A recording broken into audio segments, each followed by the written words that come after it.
gummy bear.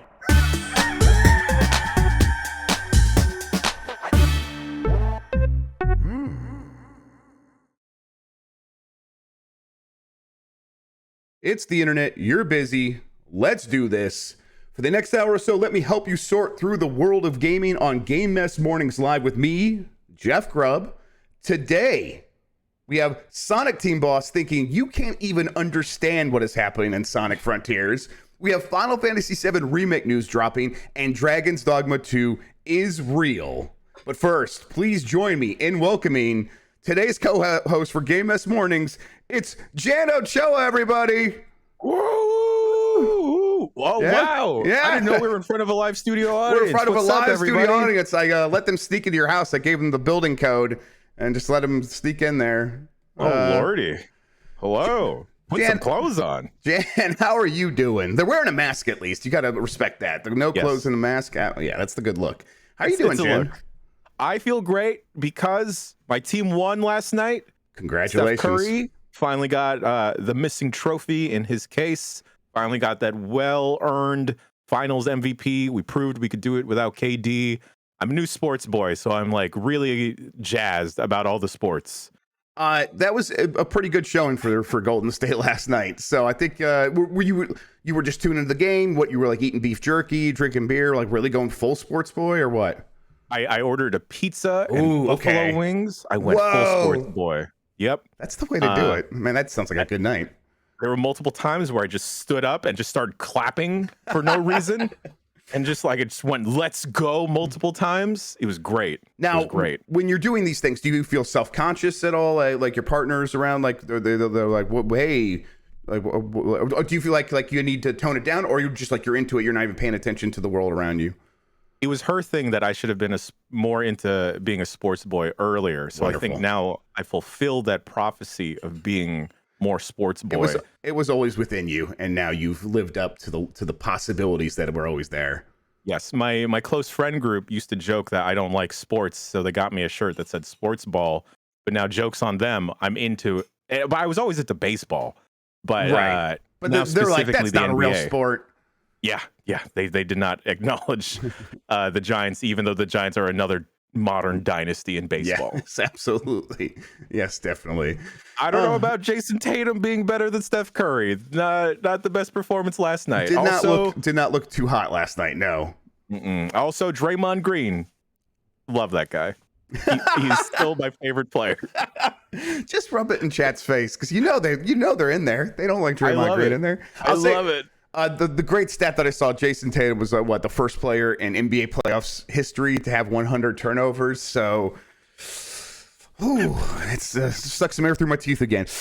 Yeah. Oh, but the thing is, Jason Tatum, he is super young, so he's going to be. Oh, he's gonna be fine. Incredible. Yes, absolutely. Yes. I don't actually. Can I ask you the reference for like his relationship to Kobe? Like because people saying like he disappointed Kobe or something. Like, was he like friends with Kobe or like an acolyte of some sort? From my loose understanding of the basketball canon and overlaying Which is what storylines everyone comes here for, is the loose understanding. Yes. Kobe was just like his person, like his hero. Okay. And then with Kobe's passing and everything, the way Waluigi is to Dan Reichard. Yes. I think You definitely understand. see Dan Reichard texting Waluigi that like, this one's for you, bud. Let's get into this mess, everybody. Each day, I, Jeff Grubb, will help you piece together your gaming life. That includes breaking news. We're going to be talking about some news that happened last night. That also includes the catch-up, where we discuss the biggest stories of the day, and maybe even occasionally some of our original reporting that we bring to you either from me or from folks at GameSpot. For all these topics, I will get the input of a bona fide expert like Jan Ochoa. So please tune in. It's not always going to be Jan, but I'm very happy that 2 days in a row we got Jan Ochoa. I have to admit, I'm very excited about that. I'm excited to be here. Let's with all that, let's get into the news. And Jan, it was a Final Fantasy day. I don't know where your expectations were when this thing was starting at 3 p.m. Pacific time, 6 p.m. Eastern. My feeling was like, I don't know. They're doing this at the tail end of everything. It's going to be an update on a couple of things, and then maybe a port to like PC or to Steam, and then maybe still to Xbox. I wasn't sure. Yeah. Although Yeah, we've been hearing that Final Fantasy VII Remake was not going to become an Xbox, but I'm like, I don't know, maybe. But yeah, what were you going to say? I was in a similar camp as you. I didn't think that there'd be anything substantial to show. I feel like that they would have saved that for one of the big, like the State of Play or the Xbox joint. But I guess they really wanted to time it out for the 25th anniversary. Yeah, and the timed it out. They did. There was a lot of news at this thing. They pretty much announced everything that everyone would want from a Final Fantasy VII specific event. Let's work our way up. We're going to start from the bottom of this pyramid or work our way up. And maybe it's the top and work our way down. Who knows? You guys can figure it out as I go along. Final Fantasy VII Ever Crisis got a new gameplay trailer, and they confirmed a closed beta is coming later this year. This is the mobile remake of Final Fantasy VII, completely separate from the other remake of Final Fantasy VII. This one uses chibi graphics, and it uses and it uses some of the storylines from some of the other games, and it's going to bring it all into one package, and you're going to be able to play through it. And obviously it's going to have more light touch gameplay because it's mobile, but also it's like it's a way for them to take this content that is, storied and very popular and reach an entirely different audience that probably isn't playing on PC or PlayStation 4 or PlayStation 5. Jan, you got any chance you're going to check out Ever Crisis? I'm mildly curious. I checked out the Final Fantasy 15 mobile game with also in the chibi art style. I've never actually played through all of Final Fantasy VII, or at least I don't remember it because it was so long ago. Right.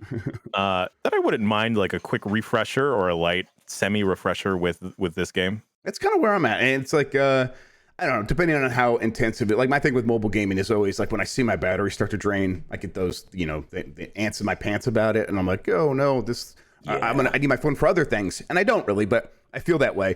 And so I end up like, okay, I'll start a game once and then not play it again. But if it's like, if it's light enough and it's really easy to get into and sort of just breeze through, I probably will check this out at the very least. I don't know, for something about it has always seemed appealing to me. I think I like the light atmosphere of the chibi look really works for me a lot of times, where I'm like, okay, this isn't as serious. I can just like, half pay attention to the story and still probably get most of it. But yeah, closed beta coming later this year. We'll see if they put up like a pre-registration thing or whatever anytime soon.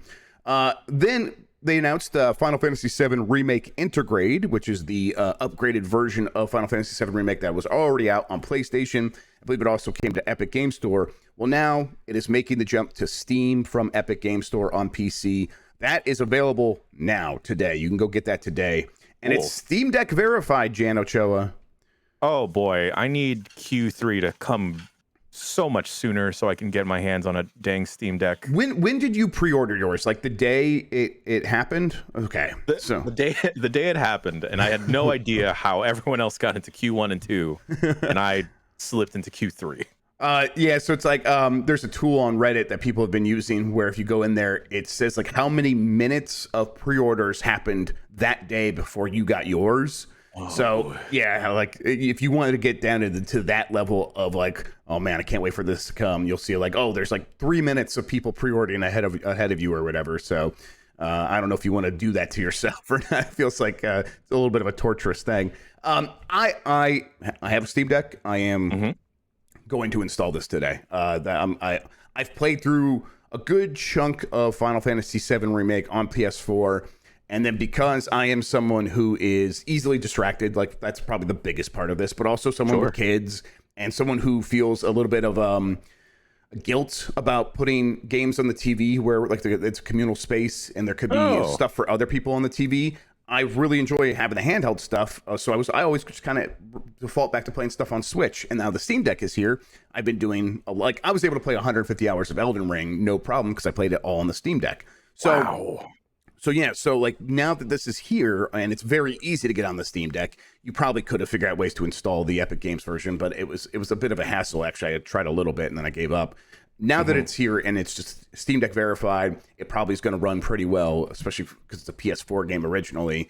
I'm very happy to check this out, and I'm probably going to try to play through as much of it as I can. I'll start it over, no problem. This is pretty exciting for me, so I'm going to check it out. The game did hit Epic Game Store in December, so this is a 6-month turnaround for this. So that's usually those windows are about 6 months or a year. It was probably, for a game like this, probably a pretty penny for Epic, although they seem willing to often pay those pretty pennies. So that makes sense. Then some of the bigger news: Crisis Core Final Fantasy VII Reunion coming to console and PC this winter. So we talked about this yesterday, Jan. We did. I think we manifested this. Yeah, we did. We've done it, everybody. How do you feel? Like, did this look? Have you got a chance to check out like what they put out there? Are you excited? Yeah, I'm excited for the same reasons as yesterday, just for this being much more easier for folks to play, for myself to play. And whatever mild updates that they're going to try and roll out. I saw people were saying the Crisis Core yesterday was not actually a good game and that I was insane. But I'm willing to give it another shot. I'm scanning through the trailer again right now, and I don't know. I'm kind of pumped for it to just like, dip back into the world of Final Fantasy VII and flesh out that story that may not even matter in Final Fantasy VII Remake. Let's be honest. I think that this is one where I'm like, I'll probably like just listen to what my friends have to say about this one. I'll be like, yeah, you guys play it. Let me know if it's like super duper fun. If they do something to make it like feel like modern and very compelling, I'll probably maybe will check it out. We'll see, but I'm not going to be dipping my toes in before everyone else and like checking the water for everyone else. But we'll see. This winter though, that's coming, this year, or if like it's hard to tell with companies because everyone has a different idea of what winter is. They could mean as early as November, although December 21st is winter. That's when the winter actually begins. But other places might sometimes consider winter to be like anytime it starts to get cold. But that could also easily mean like the first part of next year as well. So there's like a good 4 or 5 month chunk at the end of this year, beginning of next year, where it could come out when they say this winter. But speaking of wintertime, the following winter after that, and again, whatever that means, but the following winter, Final Fantasy VII Rebirth is coming. And if you're asking what the hell is Final Fantasy VII Rebirth, that is the sequel. It's the second part of the Final Fantasy VII Remake trilogy, which we now know for sure is a trilogy. They confirmed that they already are beginning, working on the third one as well. But Rebirth is coming. It's going to be part 2. And they showed a little bit of it, and I think I have it right here. Let me switch over to assets. But Jan, what did you think about this? I think seeing winter of next year kind of makes me feel better that there's somewhat of a projected date. I still don't believe in any date that is listed for the future because that just feels way too far away. Right, exactly. That timeline could just expand at any moment, right? With every game, we've seen that. So, but still, it's like they did give a time frame, which is more than we've gotten for a lot of games recently. Yeah. And I guess I'm just curious as to how much of the original story they're going to change. We see our good old goth boy Sephiroth there, and then we see Zack at the end. I'm interested. I'm interested. Yes, it's. I think that they are doing exactly what they need to do for what they've. Well, I mean, this is Nomura, right? The Nomura is involved in this, so yes. Of course, he was going to make it wild, but it seems like he's really going out and making it very wild, and they're going to play into that. So the original Final Fantasy VII still exists; it still is what it is, but now we have them going off on this new path, and they're really going to explore that and really play with players' expectations even more this time around. So yeah, I'm excited as well because I think that's a very cool way of doing these things. I'm not a huge I've never been a huge Final Fantasy guy, but when I started realizing what they were doing with Final Fantasy VII Remake, it made me way more interested. Because I'm like, that is a cool way to play with gaming history. This is such an important game to the PlayStation, and we'll talk about that in a little bit actually. And it's so important to RPGs in America, and to like the marketing of games. Like it was like the first game that I really remember having this massive like sort of adult but like wide reaching marketing campaign that was just primetime television, and the commercial would come on, and it's like it's so important to then have the confidence to be like, and we're going to play around with with what you expect that means when we do a Final Fantasy VII remake. I'm into it. I'm very into it. Yeah. It makes me curious if seeing the success of that, if that is partially why Capcom decided to not remaster RE4, but maybe reconfigure a couple things to make sense in the modern world we're in now, or make it more batshit crazy. Yeah, as long as they leave Ramon Salazar as the perfect little child he is, then I'm fine. We also got another event at the exact same time yesterday. Dragon's Dogma 2 is now real and confirmed. There's not a ton of details here. Basically, they said 10 years of Dragon's Dogma. They talked very earnestly and like with a lot of love about the original game, and then Dark Arisen, the update to the original game. And then at the end of the video they're like, okay, and here is our t-shirt. Like, I got the video here. We'll bring that in. But Jan, are you excited about Dragon's Dogma 2? I wish I could say that I was. It seemed like a very select portion of the internet was very, very excited yesterday. So I'm happy for them. Same here. That's kind of where I'm at too. I've definitely started Dragon's Dogma a couple times based on that, on the Dragon's Dogma perverts that we all know so well. And I'm like, I'm like, I want to be one of them. Like, they seem very happy. I want to be happy. And so I've started up, and I've just bounced off. One of the problems is I probably played it, and you can see here in the video them taking off their hoodies and stuff to reveal Dragon's Dogma 2. And this guy, it's Zuno, I think is the producer here. His face is just immaculate. It's perfect. He is so excited about his game, and I kind of can't help but really love that. But yeah, I'm with you where I'm like, I tried to get into a place with the game where I'm like, I want to play it as well and really enjoy it. But I played it on Switch, and I think I need to just like actually get it on the Steam Deck now and boot it up there and try to give it a real chance again. But it was always described to me as like, what if Japan made Skyrim? And that sounds fantastic. That sounds very good. Putting it like that, now I think I'm Morbiously curious. Yeah, Morbiously curious, of course. This game, they didn't like provide details about like when it's coming or anything like that. I did write some details here. Like the announcement was made by director Hideaki Itsuno at the conclusion of the celebration. Though only a logo for the game was shown, it's in development, but how far along it happens to be is still a mystery. And I think I got that from VGC. So sorry about that. But yeah, we're going to have to wait to see more from this game, but them confirming it's real is pretty big. I don't think we're going to have to wait too long though, because this is one of those games. And this is another thing we'll talk about today that was in the Nvidia leak, and it was in the Nvidia leak quite some time ago. But even before that, it was in the big Capcom hack, which was this major, like someone breaching Capcom security and getting a ton of data. And Dragon's Dogma 2 was always slated for, I think, like next year, or maybe even like at one point it was slated for this year, something like that.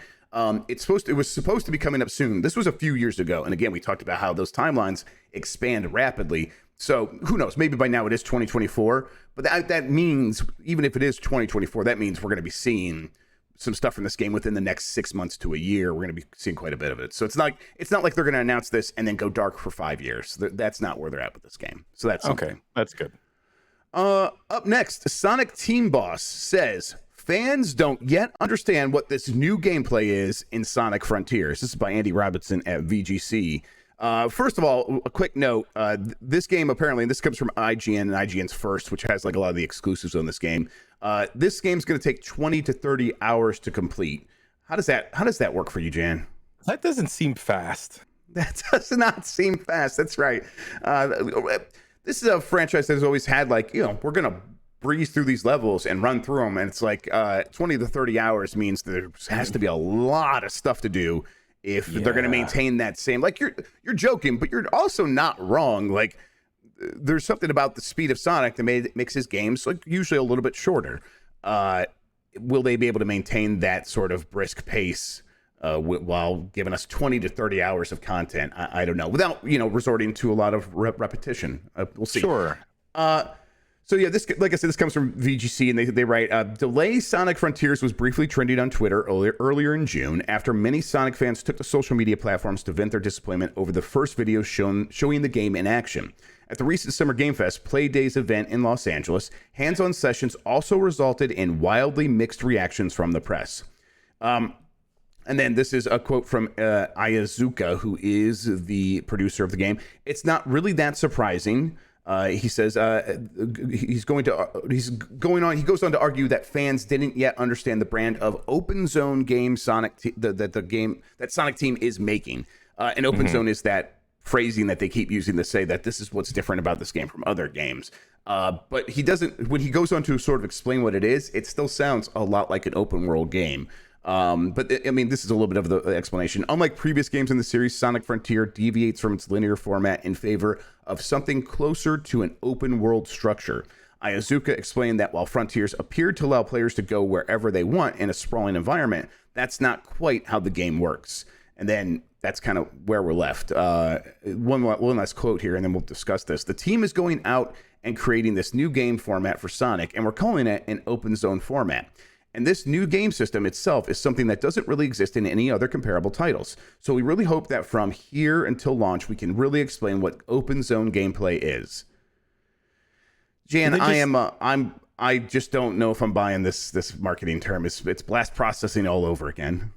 I was gonna say, did they just think they invented open world formats in games? This happens, right? Like Nintendo's called the open areas of Zelda like open air gameplay. And so they say open world. They're like, this is like, it's an open air game. And like, but there's something about what that Zelda team was talking about, like that makes a little bit more sense to me. Maybe once we play this game, we'll see.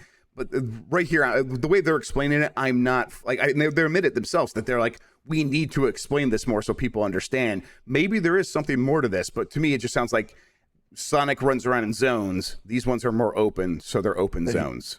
Right. Yeah. I'm curious. Maybe it's going to be something like Bowser's Fury, where you're running around an open area, but there are segmented, curated levels in the open zone for Sonic. Or and the Sonic team probably hasn't played Bowser's Fury, so they wouldn't know about that. Right. That makes sense. Yeah, right. They're still keeping tradition alive and hating everything Nintendo's making, so they're not paying attention to the competition.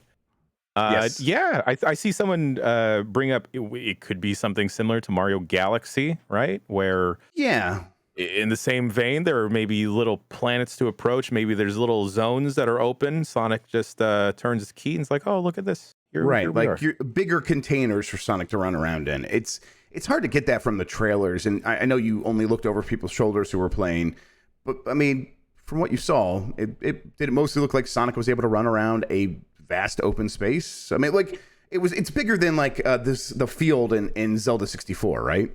Yes, and from the couple of folks I talked to that got the chance to play it, it was like what you had said. It's very middling across the board of like, oh, there's good stuff to it, but there's also not so good stuff about it.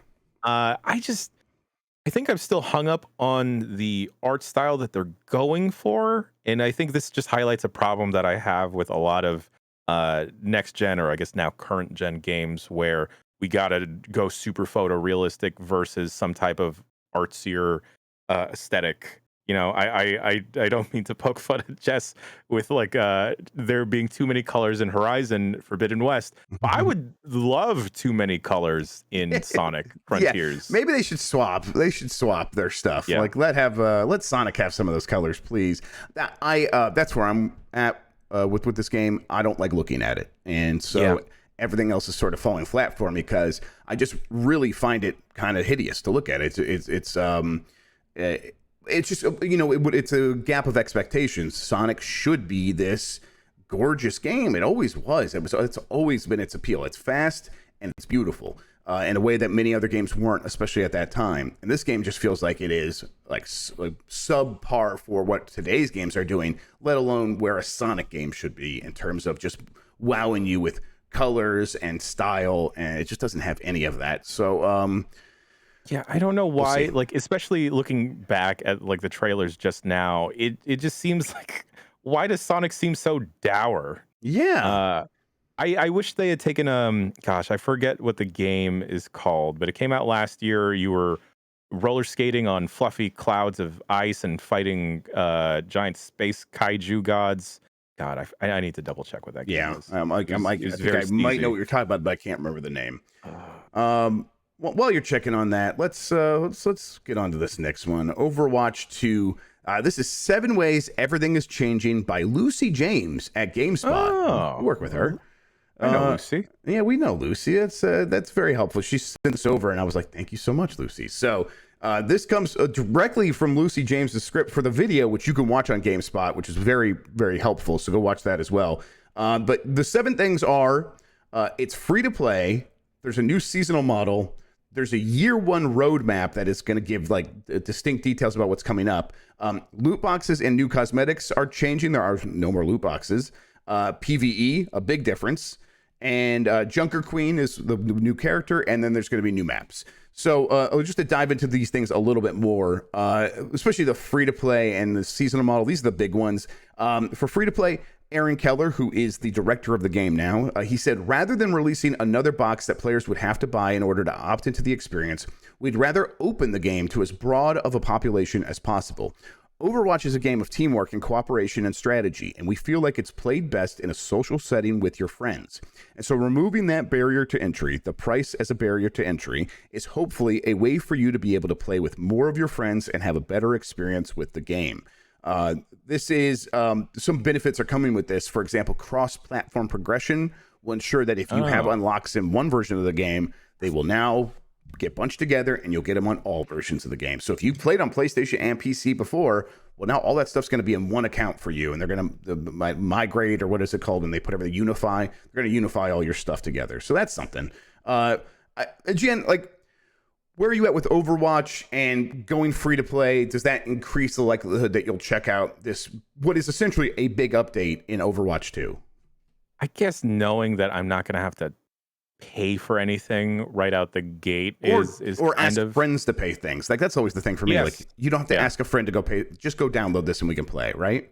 Yeah, I mean that's been like the easiest sell for folks or for my friends to get into stuff like Roller Champions or Knockout City from last year.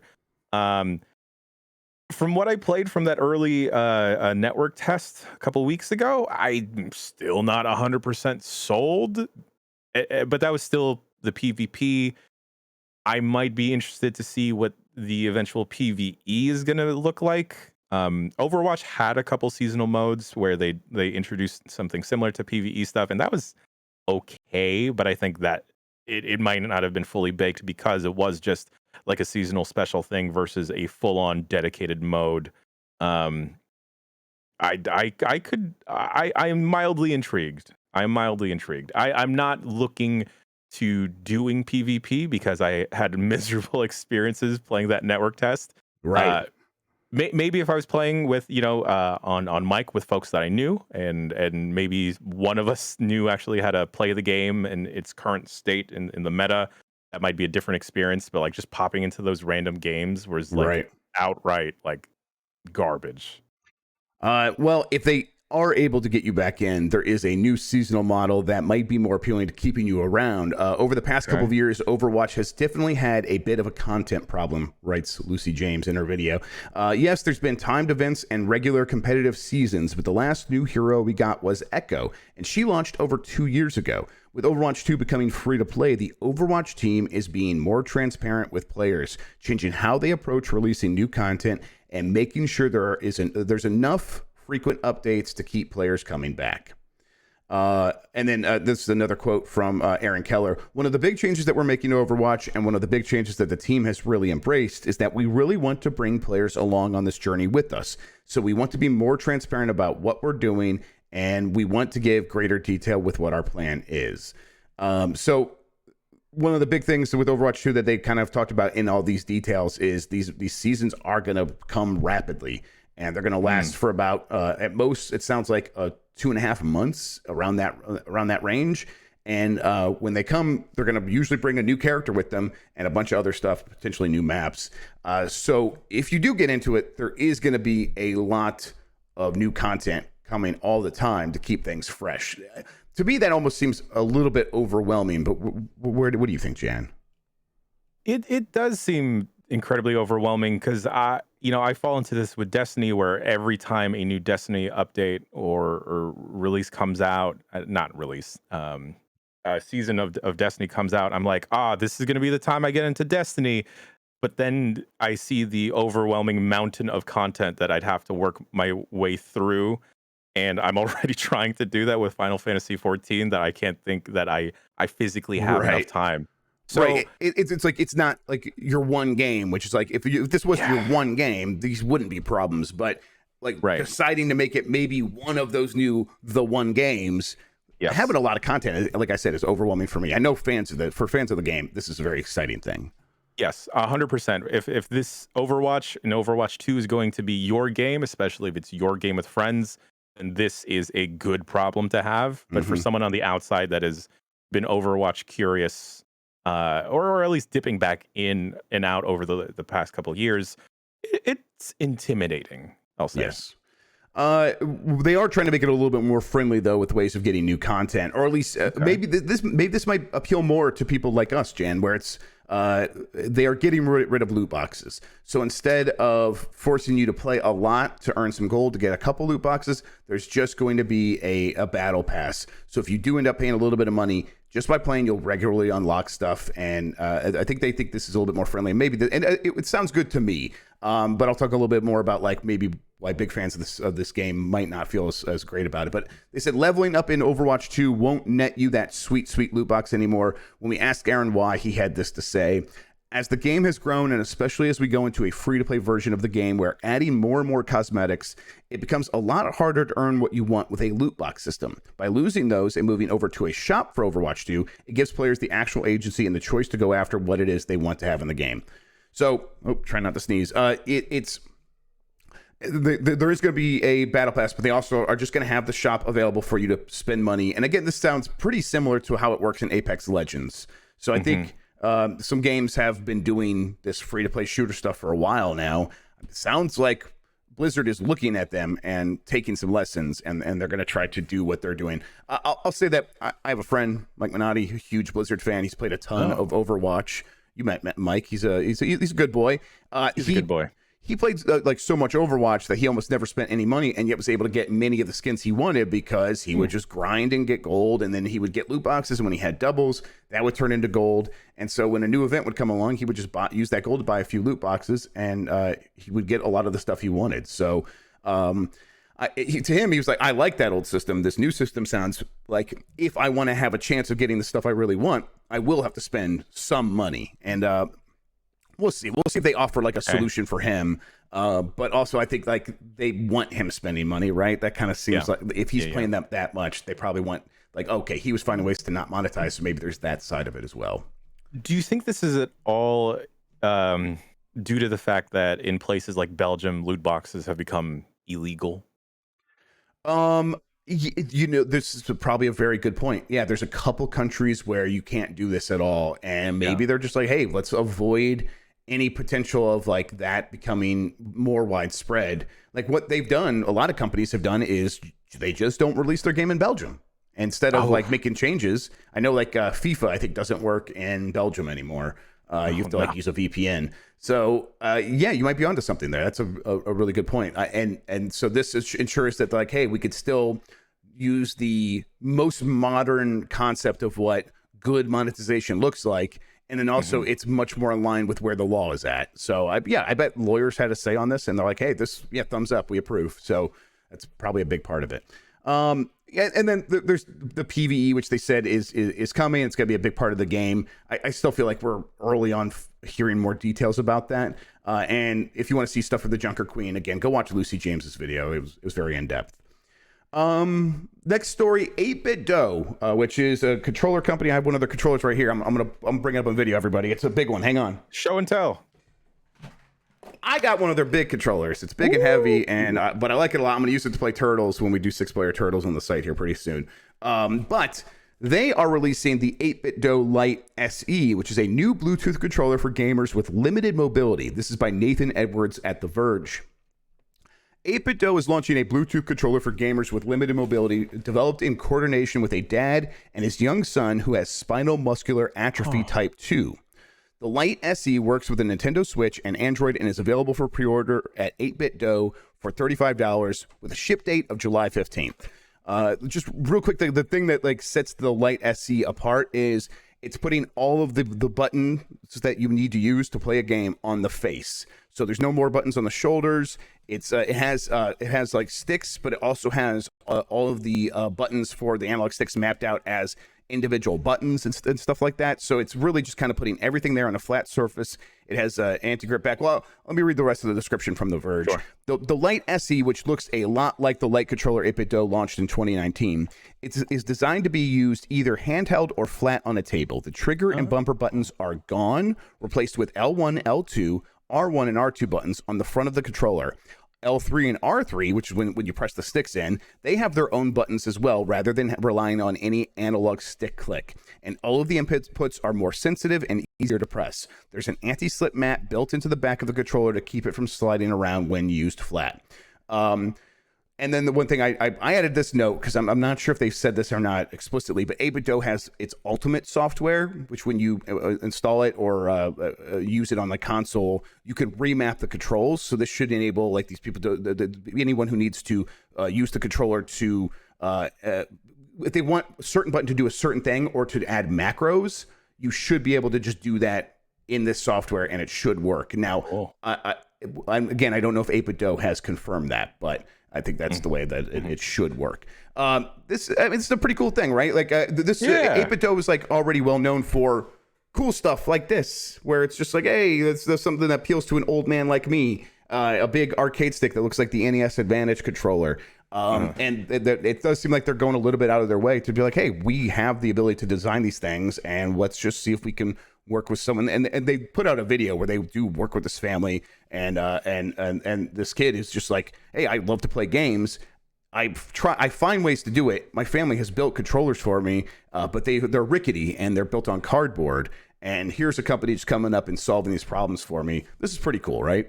Yeah, this is super cool. I'm all about helping folks with disabilities or mobility issues be able to play the games that they want to play.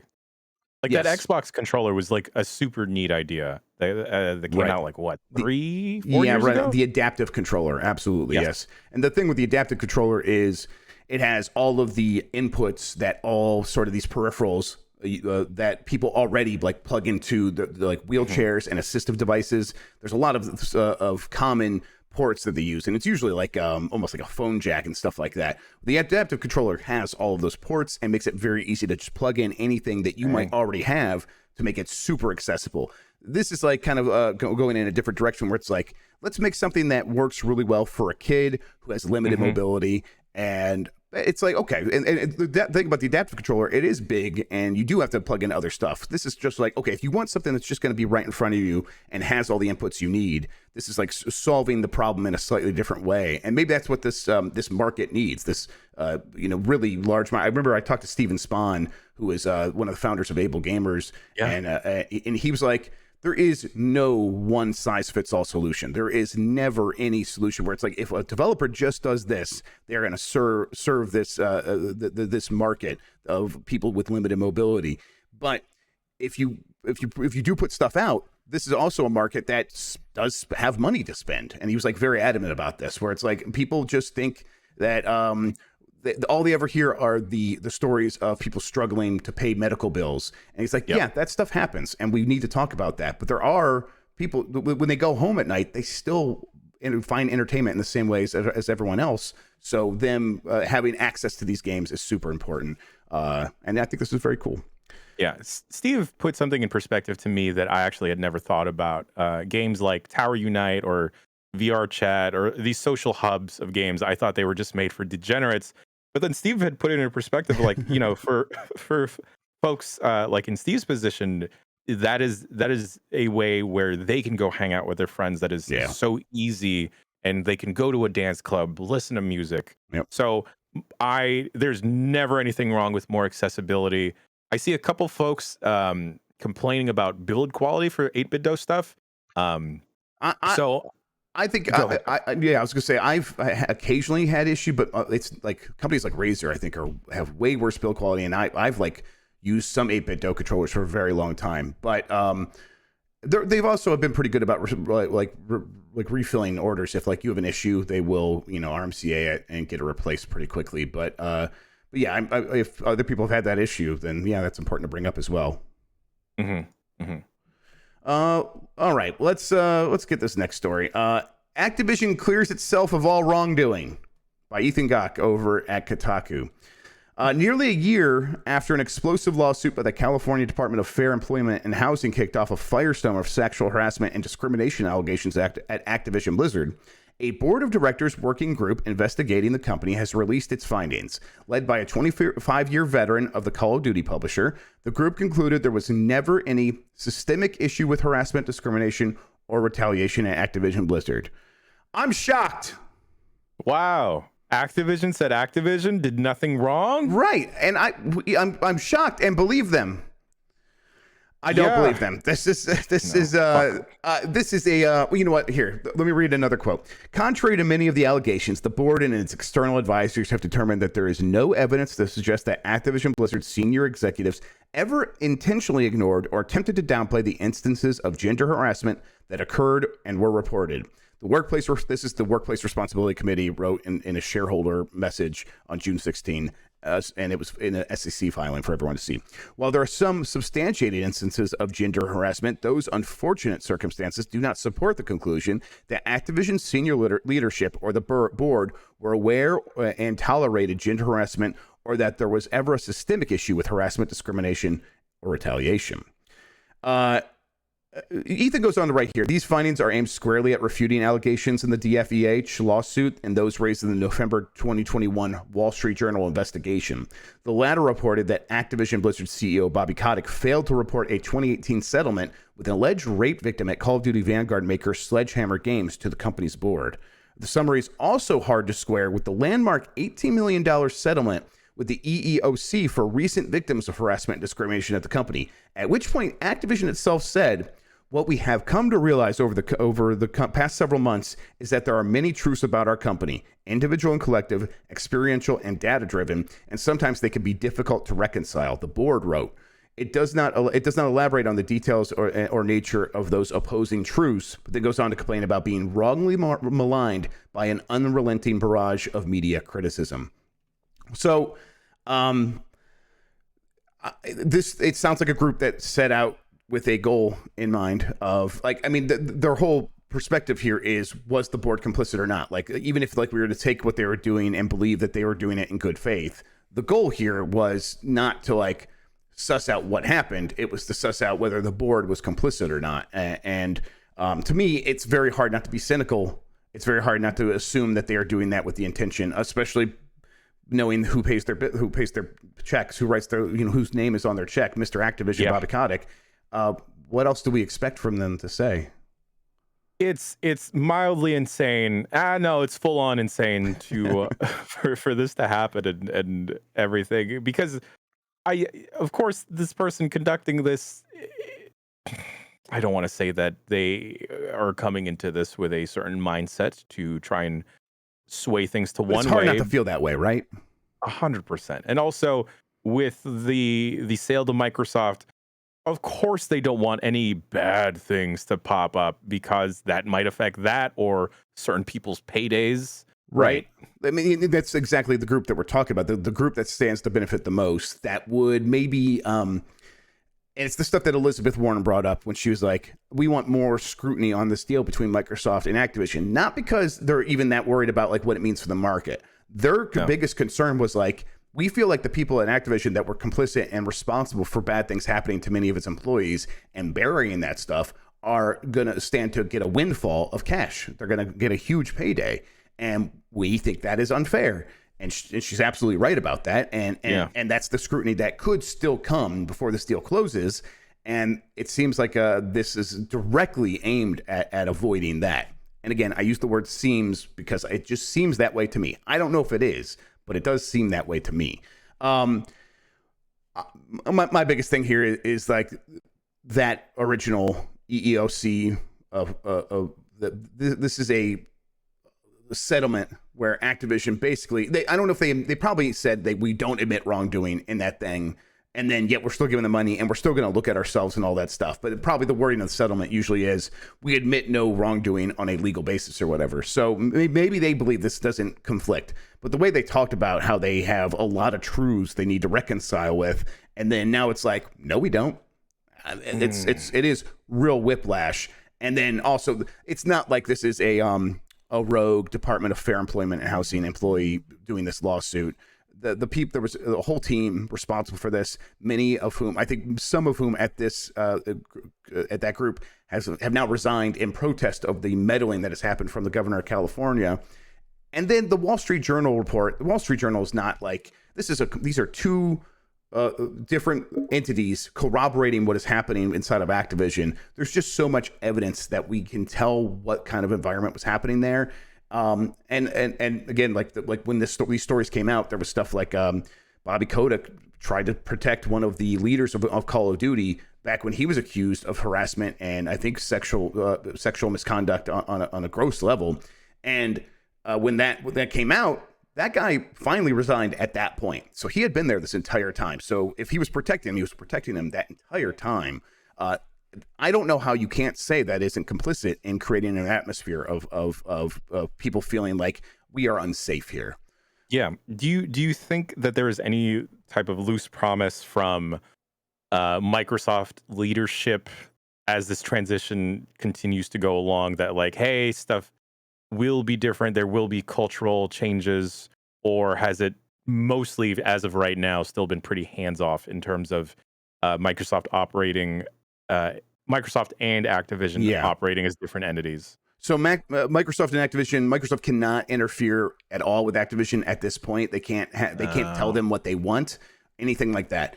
What Microsoft can do is have an onboarding team ready to go, prepped and ready to go, that when the deal closes, they can just launch that shuttle over to this other ship and say, okay, now here's how it's going to be.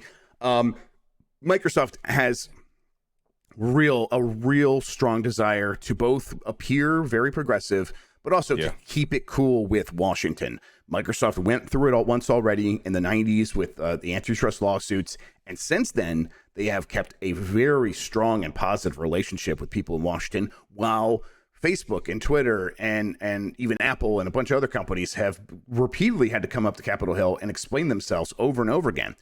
They rarely do that with Microsoft. Microsoft usually gets to skate by as not one of these companies that is, invading our privacy and all that stuff.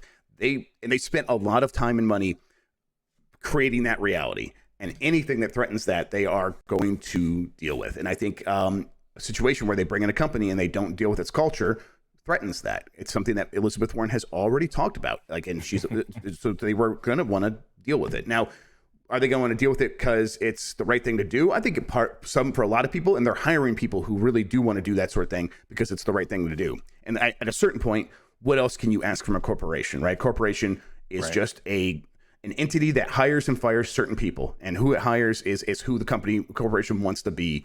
And so if they're hiring people that truly believe that, I think that's the best we can really kind of ask for. But then really, this is, again, about keeping that strong relationship with Washington and doing what's good for business, which is not being a company that is seen as enabling sex pests. Speaking about enabling sex pests, I don't know if you have an eye on the chat, Mr. Grubb, but someone tweeted an article written by Imran. Let's bring it up. That, that there's going to be a vote on how Activision has been handling these harassment claims. If they vote one way, Kotick gets back his old salary. Oh my God. It's just very transparent, isn't it? And a $22 million bonus. So this is from Imran Khan over at Fanbyte. I'm just going to read his tweet. So the reason they did this is because the investors are about to vote on whether they're satisfied with how Activision has been handling the harassment claims. If they are, and it's rigged that they will be, Kotick gets his old salary back and a $22 million bonus. Jesus. It's again just seems very transparent to me what is happening, and I believe this reporting from Imran, that sounds exactly like what's happening. All right, well, on my game mess Pivot out of that. Oh yeah, on my podcast we have a section. I got a guy that helps me do news, Knuble, and he has a section that's always just labeled "Bobby Kotick is an asshole," and so maybe we'll bring that section over here to this show every day. Pokemon Snap comes to Nintendo Switch Online expansion pack on June 24th. This is by Tom Ivan at VGC. Not much else to say here, but this is available. You know what? I think I have the trailer. Let's cut over to it. Let's watch this. Let's watch that. That's nice. Yeah, exactly. This is pleasant. Nintendo Switch Online expansion pack is the $50 a year one, so you have to upgrade. But if you do, you get the N64 version of Pokemon Snap, not new Pokemon Snap, which just came on the Switch last year. But this the original game that was maybe the best rental of all time, because you just rent it and you go through and you take pictures of the Pokemon. Jan, you gonna play this? Probably. I played through this for the first time. God, I don't even remember what year it is, but sometime during the pandemic. And this was actually one of the harder games on the N64 to get working on modern hardware. Yes. Like just throwing this in your emulator of choice did not completely work. You had to do a couple of things to get it working. But I really enjoyed this. I want to say maybe more than the new Pokemon Snap. Yeah, I just never got around to playing that new Pokemon Snap, and I guess, I don't know, I thought I wanted it, and then, the reaction to it was like what you just did right there, kind of like, what was wrong with it? What was wrong with new Pokemon Snap? You remember how in the original Pokemon Snap, there are your branching paths, and you got to do a couple things to trigger, like the Rube Goldberg of everything. There was a little bit too much of that going on and replaying and grinding levels on the new Pokemon Switch. Or not Pokemon Switch, the new Pokemon Snap. Yeah, it's I'm probably gonna go back and just play this original one. And if I get the urge and I have extra money burning a hole in my pocket, maybe I'll pick up new Pokemon Snap, because I do want to play it, but I don't know. We'll see. I think the kids would love it probably, but they might get super frustrated though. That's that true, like, too. how come the new levels aren't unlocking? Right. Okay. Why do I have to keep doing this one over and over again? Yeah, fair enough. And she does get frustrated when I have the tablet set so it won't play ads, because it goes to like an ad hole where they all disappear. So like you can't unlock some of these other levels that need you to watch the ads first. But so she just keeps playing the first levels over and over. So maybe she'll be okay with that. All right. Call of Duty Warzone and Vanguard Season 4 start times are they're listed here. This one's by SE Doster at GameSpot. New content is arriving to Vanguard and Warzone with the launch of Call of Duty Season 4 on June 22nd. Season 4 is called Mercenaries of Fortune, which is themed around Vanguard's once allied operators who are now feuding over an abundance of gold. I figure I'd just give you guys the dates on that one. This is from Jordan Midler at VGC. Console supplies could remain rocky through 2022, says Xbox CFO. This was part of a call that Baird, which is a financial services company, like if you ever listen, and I don't know, this is just me, maybe I'm talking about, if you ever listen to an earnings call from a company, you'll have a point where a bunch of people come on and ask questions. One of those people is from Baird. But they had the CFO, Tim Stewart of Xbox, come on, and he said that he expects that the supply chain environment could remain rocky through 2022 and the holiday season. He says that multiple issues are facing the supply chain. These include part shortages, which reportedly favor Series S consoles, and elevated logistics pricing pressuring margins. So, even when they can find a part, like these companies are like hesitant to pull the trigger because like maybe we can find a cheaper part to keep our margins high, because that's a pressure on the people making these purchasing decisions. That does it for the news, Jan Ochoa. Should we get to the catch-up? I love ketchup. Slather it on me, baby. Let's slap some ketchup on this mess. All right. So first, I wanted to ask you a question about what everyone's kind of been talking about since that event yesterday. Other when they're getting excited about Final Fantasy VII. Absolutely. There's all kinds of stuff to get excited about. But then if you're on Xbox, you say, am I ever going to get Final Fantasy VII Remake on the Xbox? It seems like Sony has locked up as much Final Fantasy as it can, or that it cares to lock up. I was I'm like, just I didn't know yesterday if they would pull the trigger, but when they didn't, I wasn't too surprised. What was your reaction? Were you surprised that it's not coming to Xbox still?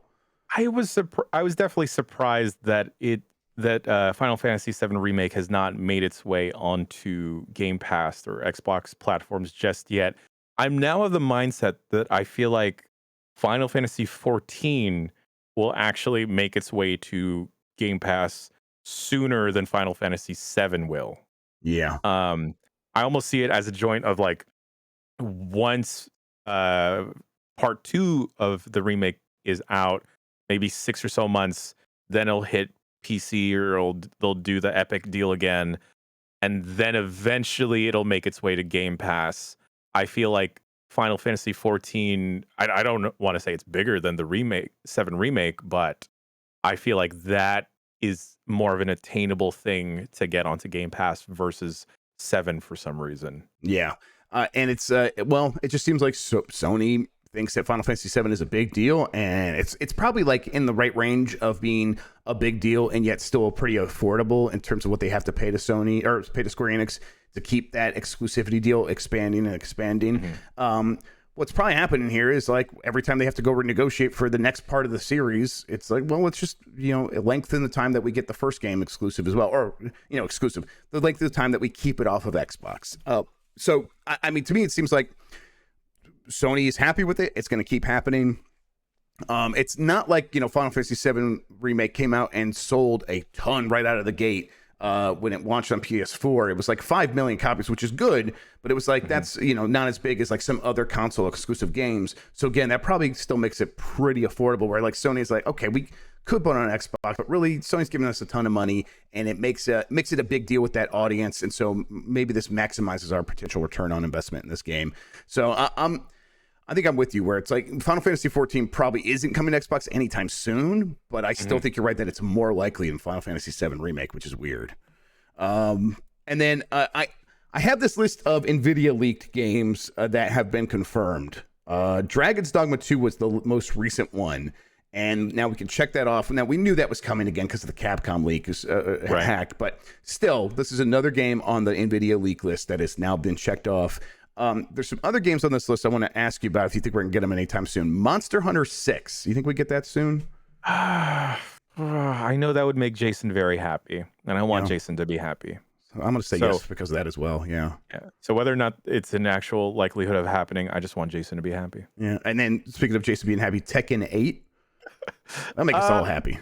I actually don't know about the Tekken series. I feel like I have been out of touch with what that development process would be like, but sure. Well, if you need to get familiar with Tekken, may I recommend Ranking of Tekken Endings to you? I'd love to check that out. Yeah. Final Fantasy IX Remake and Final Fantasy Tactics Remaster. Grubb, my favorite Final Fantasy, and this is always like a fun question to ask anyone in games media. It is Final Fantasy Tactics and Tactics Advance. Right. So I love Tactics Advance. Gosh, bring me back to Ivalice. Show me them crystals, baby. Yep, I'm hopeful that these get. I mean, I was expecting these at the Square Enix event or the Sony event that happened recently, and then they announced like the Dio Field Chronicle, but that was the new strategy game, another game that was on the Nvidia leak list. Yeah. Let's see, and then I guess these three from Take-Two that we haven't heard anything about: XCOM 3, BioShock RTX Remaster, and BioShock 2022. But feeling like BioShock 2022 is less and less likely to be 2022. Probably not gonna happen. They have not even. I think they say that they're working on that. I think they've said they're working on it, but they have not showed us anything from that game. So yeah, okay. Well, I hate that. I'd be really interested in an RTX remaster. I'm not normally one for RTX stuff, but they do global illumination, which is like when they would do all of the lighting and all of the lighting behaves as it really should in reality. I'd be down for that. Let's see. Xbox Summer Game Fest event is to include over 30 game demos next week. This one I picked up just from Tom Ivan of VGC, and this is where I will put like stuff like if you could play some games and stuff. We'll put these in the catch up. From June 21st to the 27th, over 30 demos of unreleased indie games will be available to sample, accessible via the Xbox dashboard. They'll be playable for 1 week And while some might be made available again at a later date, most will simply be removed. So get in there and check that out. A cool thing to note here is this is from Jessica Ronald, who's one of the ID at Xbox's events and community management leads. These game demos are not the norm. She says typically the demos you see in our demo channel are created after the game is completed or nearly completed and represent an almost final version of the game. These are more akin to show floor demos and are not necessarily indicative of the final product, she added. What that means is that you'll get to experience these games early and some way early, which is awesome since you'll have the chance to provide your feedback. So these are equivalent to the vertical slices that we would have seen at an E3 2019 or something like that. So if you want to get like more experience with like unfinished games and stuff like that, this is a really good way to do that. And I recommend it to people. All right. Two quick things I want to show off. Let's see. Atari Mania. Jan, have you heard of Atari Mania? No, but you have an interesting bullet point. What have I written here? Atari Mania trailer looks like retro WarioWare. It looks like retro WarioWare. It looks like Atari games, but WarioWare. They call them micro games and everything. So I am very down with this idea. It's kind of what I wanted from NES Remix, and NES Remix was a bit too slow paced for me. Why haven't more developers or studios done this? I don't know. I wonder the same thing. But it's like you have Breakout, you have like that the tank game, whatever it's called. Like there's so many things that they could just Warlords. Like these are games that just are custom made for just playing in short bursts and going to the next game. So I think they've done and it looks pretty good. Like it doesn't just look like old Atari games. They maintain that style while updating them to a way that something that looks pretty neat. The other thing here that I'm actually, this is very exciting because I've never played this game and I'm like, maybe this is how I'll play it. Jak and Daxter has been decompiled and now it's been fully ported to the PC. So you can look at all these PC modes, all these PC options that you get and stuff. But there it is. It's just running on the PC. Oh man, I don't need this. Yeah. So this is available on GitHub. You could just make this happen right now. No one could stop you. Nothing could stop you now, internet. No. I'm probably gonna check this out at some point. All right. Yesterday I asked, have you played Crisis Core before? And I have this right here. Where did I put it? Let's see. News assets. Let's switch over to just having that. That means I got to close that and then transition. There we go. I asked, have you played Crisis Core Final Fantasy VII before? And I put this in the Discord and the news channel for the Giant Bomb Discord. So if you want to vote on these things in the future, I think I'll probably keep doing this. I might play around with some other ways of asking questions, but for now, this is working. 35 people said yes, they have. 88 have said yes. I think that's actually grown a little bit more to on the negative side since I captured this. But yeah, I'm not too surprised I'm not surprised at all that most people haven't. I'm actually surprised as many people have like voted yes here. Like 35 versus 88. Like, that's actually a pretty good ratio for Crisis Core. I was expecting much more closer to like 10% of people have played Crisis Core. Yeah, that's surprising numbers there. Yeah, absolutely. I think that this is one of the reasons where it's like, yeah, there's a huge audience of people that have like gotten to gaming since like the last 5 years, let alone when Crisis Core came out. So it's a great opportunity for them to bring in a huge new audience. What's up, Jan? I'm so ready for gaming history to be rewritten. And that like I just look for like these opinions to dramatically swing the other way. I forgot what game it was recently, but I had wound up as just watching it as a refresher of like someone younger than us and their interpretation of like the Final Fantasy series. Oh, they were explaining Stranger of Paradise because I wanted to make sure I had all my ducks in a row. And I think they must have been like early 20s. And then their reverence for Final Fantasy is completely different than anyone like around our age and what Final Fantasy how do they means treat to them. Is it kind of just like another video game or what? I don't they don't treat like the 1 through 6 with as much reverence or as much weight. 7 to 10, 10 to and up to 12, I guess. So let's just say 7 to 12 is probably like their bag of like their era of nostalgia. Britton Peel says it's like the Star Wars prequel thing. Suddenly there are a bunch of adults that think they're amazing because they were kids when they came out. It's happened. Oh man. Yeah, you're right. That history's being like, we're not even going to know. We're going to look around one day and be like, everyone's going to be like, this is how you're supposed to feel about Final Fantasy. Be like, wait, what are you talking about? So yeah, it's going to happen. But that question doesn't matter anymore. Here's your question of the day for tomorrow. Do you play any of the Summer Game Fest / Steam Next Fest / whatever demos? So like when these companies do these demo events, do you ever participate? Do you download a demo? Do you try it? And I don't know, maybe like tweet me if you like have a reason why you don't. I'd be interested to hear that. But yeah, we'll talk about these results tomorrow on the show. But Jan, I think that's a whole episode of Game Mess Mornings in the can. I believe that we've done a good job here. I need to take a shower after this. We got mad messy. We got way too messy. Like, listen, I know the show, that's the idea, but still, maybe we got to rein it in the future. It's Friday. Jan, what's happening on Giant Bomb on Fridays? Normally, around this time, Jess and I would be running for the hills or running to the hills, but we are postponing that one more week. We'll conclude that next week. Today, we also have Unprofessional Fridays, UPF. Grubb, I believe you're going to be around for that. Yes, I am. Yeah, I think I have a couple ideas of what games I might play, so looking forward to it. Absolutely. Lovely. If you missed it yesterday, a whole boatload of things went up yesterday. I'm not even 100% sure I know everything that went up. New voicemail dump truck. We had an unfinished of a Mythbusters game. The Very Online show and the Game Mess Mornings episode 1. Yes. That Mythbusters game, Grubb, really made me sad. I'm going to be watching that actually. As soon as I get done, I'm going to go eat a lunch and I'm going to watch you play that. I'm going to watch you get sad and be like, I'm sorry, Jan. I'm sorry, Jan. I'm so sorry. Everybody, thank you so much for watching. I really appreciate it. I love doing this show. This has been a really good time. I'm going to enjoy my weekend. You know, Jan, you know what I'm doing? What you doing? I'm staying up tonight and I'm getting on a train at like 3 a.m. to go pick up my van tomorrow. From Indiana. The van is salvaged. Yes, I'm pretty sure the transmission got there.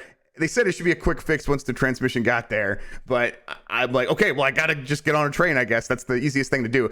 It's nice because the train station is like right in the next town over here, and then in Indiana, it's the next town over where my van is at. So I'll just take a couple of Ubers or buses or whatever. It's gonna be great. So I'm gonna be streaming some Mario Strikers Stunt on my channel, and then I'm gonna go straight from that to the train station. So. Oh, do we want to tease Grubb? You loosely alluded to it. Yeah, let's do it.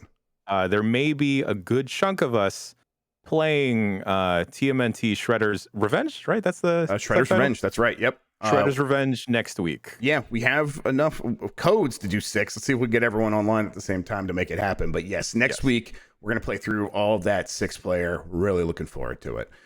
All right, everybody. Enjoy your weekend. Take care of yourself. Until next time, have a good one and goodbye. Jan, I think we need an outro.